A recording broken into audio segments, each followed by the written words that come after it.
ষাটের দশক নিয়ে বাংলা সাহিত্যে অনেক গল্প, এক আর দুইয়ের কাছে আমি আসছি এবং তোমরা তাকে নিয়ে তর্ক করতে বাধ্য হও। আল মাহমুদ বলছেন তার সাথে সকল কবি ফজল শাহাবুদ্দিন, শামসুর রহমান বা অন্যরা সবাই আপনারা দেখবেন তৎকালীন ইংলিশ লিটারেচারের স্টুডেন্ট। তা আল মাহমুদের যে কয়টা গালি শুনতে হতো, পড়াশোনা জানে না, ইংলিশ লিটারেচার তো পড়েই নেয়, খ্যাত এই সেই, যার কারণে আল মাহমুদ একটা শ্লেষ লিখলেন। সবাই যখন বলে ষাটের দশক বিরাট কিছু করবে করবে করবে, আল মাহমুদ বললেন সবাই বলে ভাঙবো ভাঙবো, কেউ কি কিছু ভাঙ্গে? ষাটের দশক বগল বাজায়, বউ নিয়ে যায় লাঙ্গে।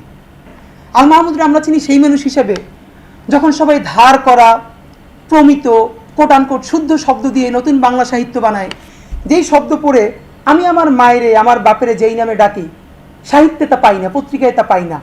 আল মাহমুদ হলেন সেই লোক যিনি ঘরের দুয়ারের চৌকাঠের শব্দগুলোরে শুদ্ধ করে তুললেন, সার্বভৌম করে তুললেন। এই স্পিরিট তার কোত্থেকে আসলো? আল মাহমুদ তার স্মৃতি কথায় বলছেন, ছোটবেলায় কবিতা পড়ি, হঠাৎ করে নজরুলের একটা কবিতা পড়ি, সম্ভবত ফাতিহায়ে ওয়াজদাহম বা এই কবিতাটা। উনি বললেন যে দুটো লাইন আমার মাথায় মারাত্মকভাবে আটকে গেল।